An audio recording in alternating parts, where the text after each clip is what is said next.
বন্ধুরা, এই যে দুদিন আগে আমেরিকা, ইসরায়েল এবং ইরানের মধ্যে যে সিজফায়ারটা হয়েছে এবং এই যে ফার্দার যে কথোপকথন হবে পাকিস্তানে ইসলামাবাদে, এ নিয়ে তো অবশ্যই নো ডাউট পাকিস্তান ভীষণভাবে খুশি এবং তাদের যে পিআর ক্যাম্পিং আছে সেটা পুরোপুরি প্রচেষ্টা করছে যাতে পাকিস্তানে যে ইমেজ যেটা বহুদিন ধরে, বহুদিন আমি বলব না, বছর ধরে, বহু বছর আমি বলব না, বহু ডেকেডস ধরে আমি বলতে চাইবো যে পাকিস্তানের যে ইমেজটা ভীষণভাবে ডাউন ছিল, সেটা তারা এখন প্রচেষ্টা করছে ভালো করার। আর এটা তো মানতেই হবে যে এই যে পাকিস্তান যে মিডিয়েটরে কাজ করছে, নো ডাউট, এতে আমার কিছু বলার নেই যে পাকিস্তান যদি এই মিডিয়েটরে কাজ করে সফলতা অর্জন করে তাহলে হ্যাঁ, কেউ আটকাতে পারবে না পাকিস্তানের যে ইমেজটা ভালো চোখে ভবিষ্যতে মানুষরা হয়তো দেখবে। কিন্তু আমাদের ব্যাপারটা কি বলুন তো? আমরা শুধু সেই জিনিসটাই দেখি যেটা মানুষ আমাদের দেখাতে চায়।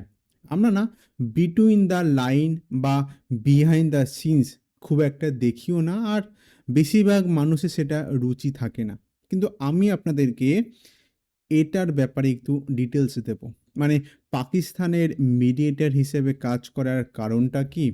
আর মজার বিষয় হচ্ছে যে পাকিস্তান যে টুইটটা এক্সে করেছিল, আমি প্রথমে আপনাদেরকে টুইটটা একবার দেখিয়ে দিই, তাহলে ভালো মতো বুঝতে পারবেন আমি কি বলতে কি চাইছি। এখানে কি লেখা আছে একবার পড়ুন।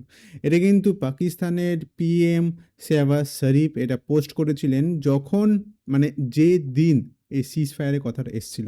প্রথমে কি লেখা আছে একবার পড়ে নিই আমি, হ্যাঁ, একদম প্রথম লাইনটার কথা বলছি আমি। Draft Pakistan's PM message on x. এটা একটু আশ্চর্য লাগছে। তো এর ব্যাপারটা আমি একটু পরে আপনাদেরকে বলছি। এর নিচে যেটা লেখা আছে পড়ে নিই আমরা আগে ভালো করে। Diplomatic effects for peaceful settlement for ongoing war in the Middle East are progressing steadily, strongly and powerfully with the potential to lead to substantial result in near future. To allow diplomacy to run its course, I earnestly request President Trump to extend the deadline for 2 weeks. Pakistan in odds sincerely request to Iranian brothers to open the Strait of Hormuz for a corresponding period of 2 weeks as a goodwill gesture. We also urge all warning parties to observe a ceasefire everywhere for 2 weeks to allow diplomacy to achieve conclusive termination of war in the interest of long-term peace and stability in the reason. খুবই আশ্চর্য লাগছে না যে পাকিস্তানের PM এই ধরনের একটা post করছেন? কিন্তু যেই ব্যাপার নিয়ে বিভিন্ন জিওপলিটিক্যাল অ্যানালিটিক্সরা একটু ভুরু কুঁচকাচ্ছেন সেটা হচ্ছে প্রথম এই লাইনটাকে নিয়ে, যেখানে কি লেখা আছে একবার পড়ুন। Draft Pakistan PM message on x. এর মানেটা কি? এর মানেটা হচ্ছে যে বিভিন্ন জিওপলিটিক্যাল অ্যানালিটিক্সরা এটা মনে করছেন যে আসলে পাকিস্তানের পিএম সম্ভবত এই মেসেজটা অন্য কোথাও থেকে কপি করে তারপর এখানে পেস্ট করেছে, এবং কপি করার সময় ডিউরিং দ্যাট টাইম তিনি ভুল করেন বা তার যে টিম মেম্বার আছে তারা ভুল করে পুরো মেসেজটা তারা কপি করে নেয়, এবং তখনই draft Pakistan PM message on x এই কথাটা উঠে যায়। এবার যেটা সবাই কোশ্চেন তুলছে যে যদি পাকিস্তানের যে আইটি টিম আছে বা ওনার আন্ডারে যারা কাজ করেন তারাই যদি এটা পোস্ট করেন তাতে তো কোনো অসুবিধা নেই, কিন্তু তাহলে তারা কি পাকিস্তানের পিএমকে পাকিস্তানের পিএম বলবেন নাকি প্রাইম মিনিস্টার বলবেন? এখানে দেখুন এই পোস্টটাও একবার ভালো করে পড়ুন। এখানে ইনি সেম কথাটাই বলছেন।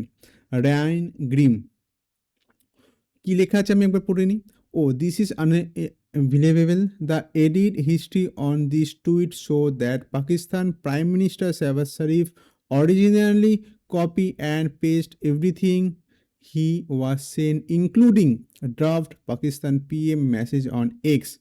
Now, obviously, Sharif's own staff didn't call him Pakistan PM.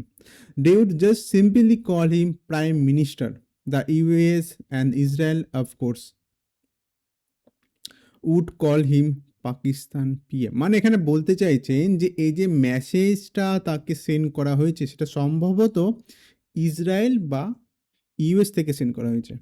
এবার আপনি যদি আমাকে পার্সোনালি জিজ্ঞাসা করেন যে আমার কার কথা এখানে বেশি আমার মনে হয়, সেটা আমি বলবো আমেরিকা অবশ্যই। কেননা ইসরায়েল কোনোদিনও কিন্তু পাকিস্তানকে মানে বিশ্বাস করতে পারেনি। আর এটা কিন্তু শুধু আমি বলছি না। আমি আপনাদেরকে একটা নিউজ আর্টিকেলও দেখাবো এখন, যেখানে ইসরায়েল ক্লিয়ারলি বলছে, not credible. Israel question Pakistan mediator role in US Iran টক্স।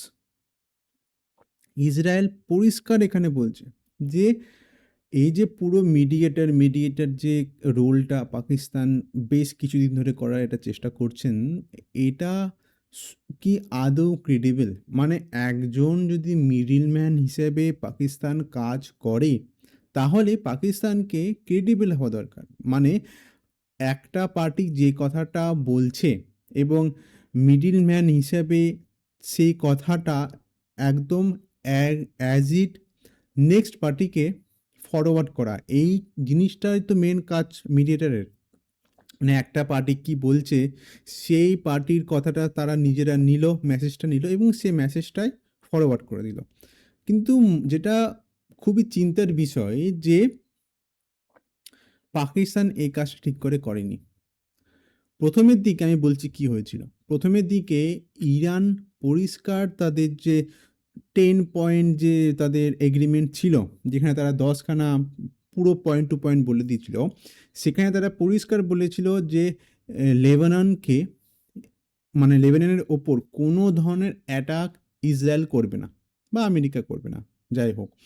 এবার এই কথাটা কিন্তু পাকিস্তান আমেরিকাকে বলেনি এবং পরবর্তীকালে আমরা দেখতেও পাই আর এখনও দেখতে পাচ্ছি যে এই যে সিজ ফায়ারটা চলছে, কিন্তু তাও আমরা জানতে পারছি যে লেবাননের ওপর কিন্তু ইসরায়েল কন্টিনিউ অ্যাটাক করছে।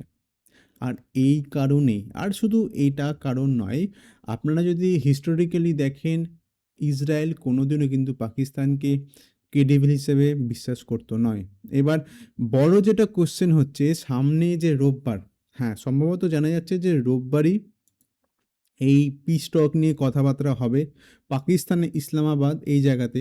এখানে আহ, যে ভাইস প্রেসিডেন্ট আমেরিকার, তার সাথে আরও দুজন আসবে এবং ইরানেরও বেশ দুজন পার্সোনাল আসবেন এবং তাদের মধ্যে কথোপকথন হবে এবং সেখানে আরও আমরা জানতে পারবো যে আদৌ এই ওয়ারটা শেষ হবে নাকি আরও কন্টিনিউ হবে।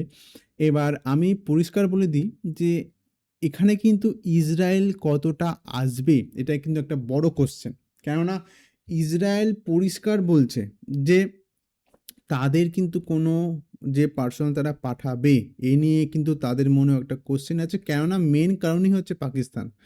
এবার পাকিস্তানের সাথে তারা সম্পর্ক ভালো করতে কেন চায় না, এর কারণটাও আপনারা ভালো মতো বুঝতে পারছেন। যদি তারা পাকিস্তানের সাথে ভালো সম্পর্ক করতে যায়, তাহলে কিন্তু ভারতের সাথে কিন্তু ইসরায়েলের যে সম্পর্কটা এতটা মজবুত, মানে ভারতের one of the most trusted allies হচ্ছে কিন্তু ইসরায়েল। আর অ্যালায়েন্স কথাটা আমি মানে বলবো না। আমি বলব যে ভারতের সাথে যেমন রাশিয়ার একটা ব্রাদারলি সম্পর্ক আছে, তেমনই কিন্তু ইসরায়েলের সাথেও আছে। এই পুরো বিশ্বের মধ্যে এই দুটো দেশের সাথে ভারতের সম্পর্ক কিন্তু একদম নেক্সট লেভেলের। তাই ই ইসরায়েল কোনোদিনও চাইবে না যে সম্পর্কটা যেটা শুধুমাত্র এই ওয়ারের জন্য ভারতের সাথে তারা খারাপ করতে চায়। সেইজন্য ইসরায়েল বরাবরই এই জিনিসটাকে অ্যাভয়েড করে আসছে এবং ভবিষ্যতেও তারা হয়তো করবে। কিন্তু যেটা বড় কোয়েশ্চেন হচ্ছে যে যেখানে যেখানে ইরান বলছে যে লেবাননের ওপর অ্যাটাক কোনোভাবে করা যাবে না এবং আ একদিক থেকে যে ইসরায়েল তাদের উপর কন্টিনিউ অ্যাটাক করছে, এর ফলে কিন্তু এই যে পুরো পিস টকটার মধ্যে কিন্তু একটা বড়সড় বাধা চলে আসবে। এবার রোববারই আমরা পরিষ্কার জানতে পারবো যে আসলে হলোটা কী? এবার এটাও আমাদের বুঝতে হবে যে ১ম এ যে আমি মেসেজটা আপনাদেরকে দেখালাম না? এই যে এখানে যেখানে জিওপলিটিক্যালদের মতে মনে হয় যে ইউএস বা ইসরায়েল এদের মধ্যে কোনো একজন তাদেরকে এই মেসেজটা ফরওয়ার্ড করেছে। এবার ইসরায়েল তো অবশ্যই করবে না। এর কারণ আমি অনেকগুলো আপনাদেরকে দিলাম। আমেরিকা কেন পাকিস্তানকে এত আফলিট করার চেষ্টা করছে? মানে আমেরিকা কেন পাকিস্তানের ইমেজটাকে এত ভালো করার চেষ্টা করছে যে দেশের অবস্থা ভীষণ করুণ। এই ওয়ার চলার জন্য পাকিস্তান নিজেদের দেশের মধ্যে লকডাউন চালু করে দিয়েছে এবং তাদের জনগণকে তারা বলছে যে বাড়িতে বসেই কাজ করতে এবং স্কুলও বন্ধ করে দিচ্ছে। এর কারণটা কি? এর মূলত কারণ ছিল তাদের পেট্রোল বাঁচানোর। পাকিস্তানের কাছে পেট্রোলের যে স্টোরেজ সেটা ভীষণ কম। শুধু এখানেই নয়, তারা যে loan, heavily loan international bank থেকে তোলে সেটাও তারা পে অফ করতে পারে না। তারপর টেররিস্ট হিসাবে যে সংগঠনগুলো আছে সবথেকে বড় যে ঘাঁটি পাকিস্তানকে ধরা হয় এবং এরকম একটা দেশকে আমেরিকা কেন এত আফলিট মানে উপরের দিকে তোলার চেষ্টা করছে, এর কারণটা আমরা যদিও বুঝতে পারছি টেম্পোরারি। যতদিন ডোনাল্ড ট্রাম্প থাকবেন ততদিনই এটা হয়তো হবে, তারপর হয়তো এটা আর হবে না। এবার আমি আরও একটা এখানে পয়েন্ট অ্যাড করতে চাইছি। এখানে কিন্তু পাকিস্তানেরও একটা মোটিভ আছে এই যুদ্ধটাকে বন্ধ করার। আর মানে এর পেছনের কারণটা কি বলুন তো?